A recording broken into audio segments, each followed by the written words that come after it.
It's too hot for this. Summer heat is no joke, and it makes it even harder to find the motivation to work out.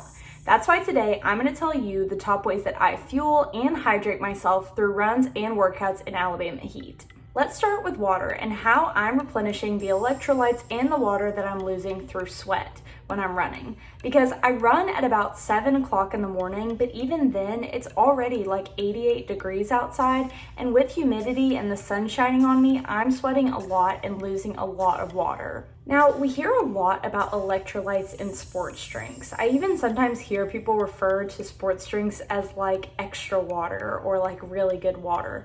But actually, sports drinks don't really have the amount of sodium needed to replenish our electrolytes and hydrate us after workouts. Sodium is a really important electrolyte, and to tell you a little bit about what it does, it's basically an ion in our body, and when we consume it or we drink it after a workout, it's going to make us more thirsty, which is going to increase our voluntary fluid intake, which is going to make us more hydrated.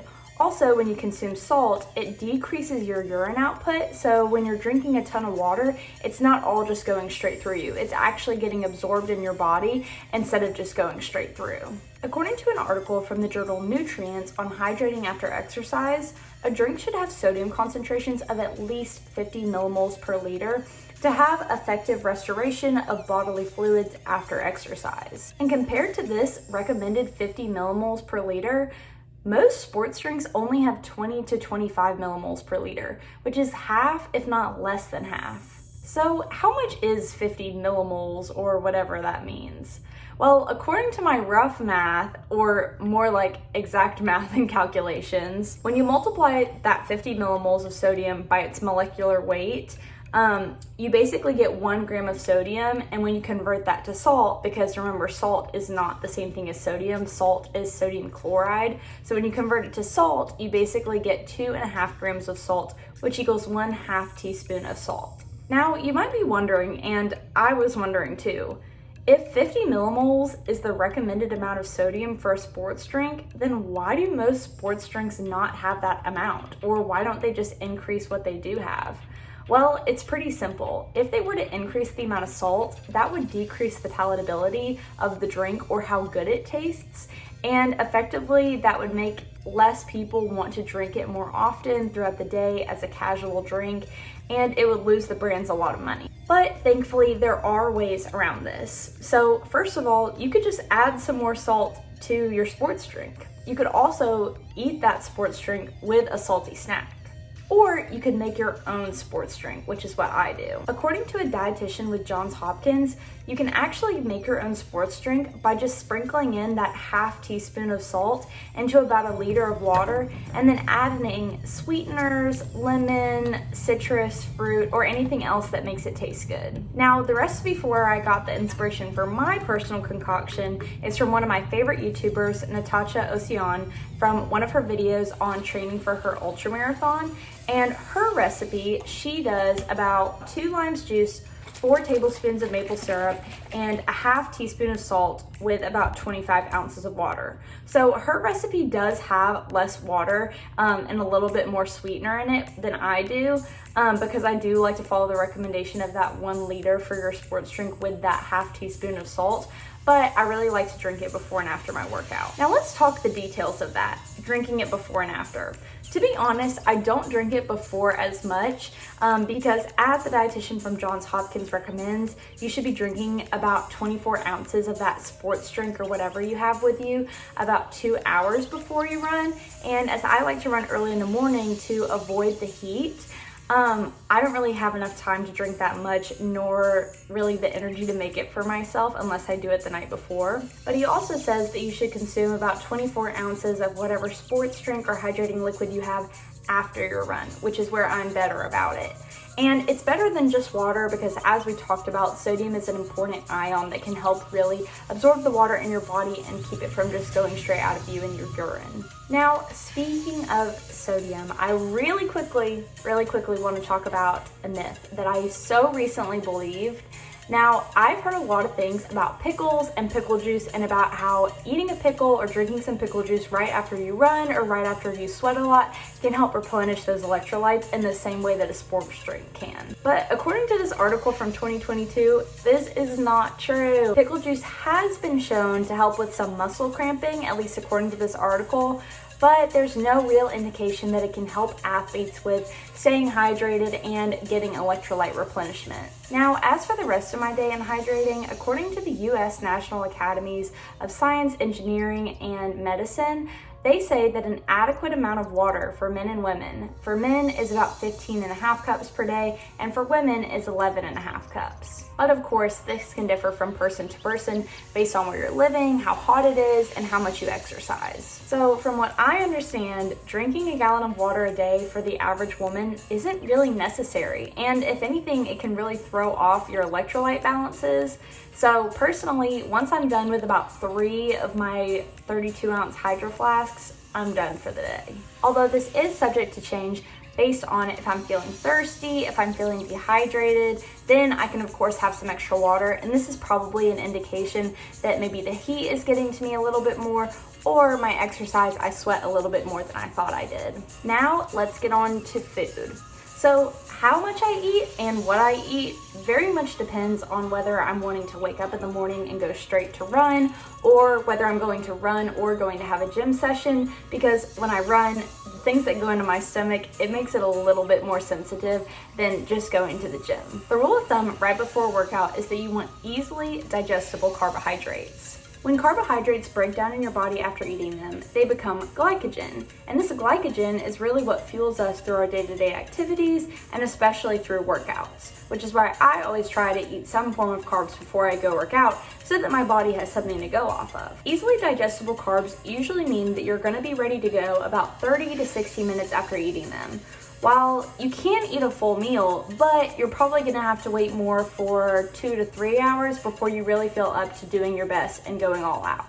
And personally, I really like to get out and run or do my workout early in the morning before it gets super, super hot, because I'm trying to avoid dehydration and I'm trying to avoid sweating any more than I already am.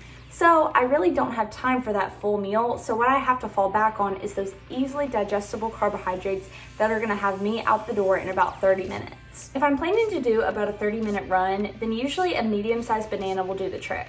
But if I'm going more for 40 to 45 minutes, I might go for something like toast and jam, which is still an easily digestible carbohydrate, but depending on how much I eat, it might last me a little bit longer.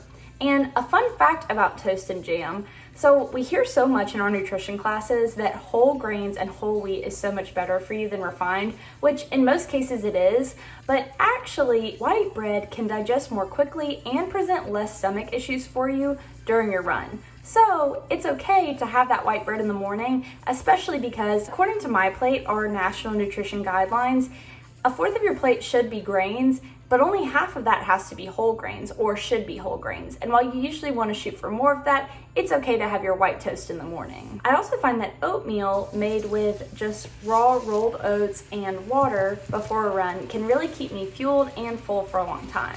And actually, according to an article from 2020 on oatmeal and high intensity exercise, they found that oatmeal with a low glycemic index, basically like what I was just showing, with simple oats out of a container and no added sugar, can increase the availability of glucose to your working muscles. And when it's eaten before exercise, it was actually shown to reduce exercise-induced oxidative stress. Honestly, I'm a pretty hungry person, and through my runs, I'm still really figuring out how to keep myself feeling satiated for longer, because most of the time by the end of my run, I am feeling ravenous. And I don't know if that's completely normal. I'm definitely hungrier than I used to be when I ran in high school, but I'm still trying to figure out the right combinations of time and the type of food that I need to eat to make me feel the best.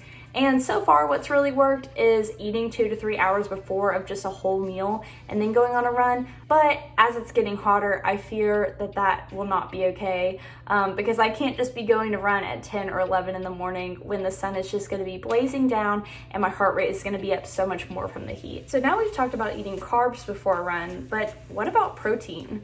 Protein is so popular right now, but it's really not necessary before your workout. Like I said, carbs and glucose are really what fuels us, and protein for a short, easy workout is not really going to be necessary. When my runs start to get longer, I may need to consider adding some protein to my oatmeal or making it with milk, just to avoid energy crashes and fatigue, but for right now and the amount that I'm doing, it's really not very necessary. Now, getting protein in after the workout is a totally different beast and is super important. At least I try to get about 20 to 40 grams of protein in within maybe the hour after I work out, and that number is also replicated by the International Society of Sports Nutrition in order to improve muscle recovery.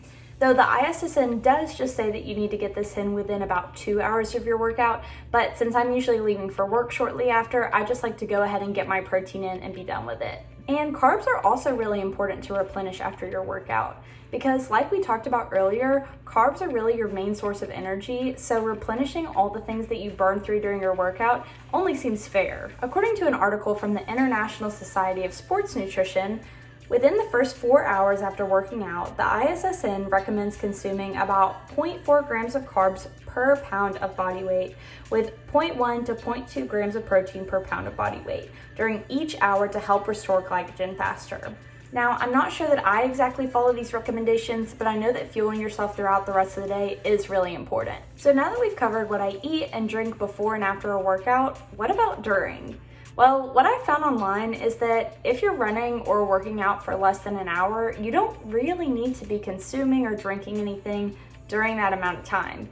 Now, once my long runs start getting longer, that may be a different story, and once my mileage is getting upped every week. But for now, I really don't have any experience with using sports gels, with eating while I'm running, or even with drinking water while I'm running.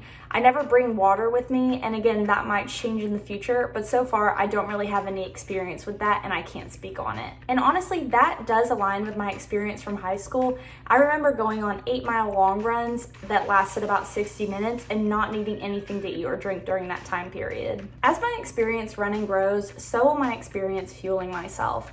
And I really hope that this video helped anybody who's kind of looking for guidance on where to look for what to eat and what to drink, and guidelines on how they should hydrate themselves and fuel themselves for workouts this summer. I wish everybody the best of luck with going on your runs, your swims, your workouts, and with keeping yourself hydrated and fueled for your workouts this summer. You got it, you can do it, and stay fueled, stay hydrated, and keep at it. Bye!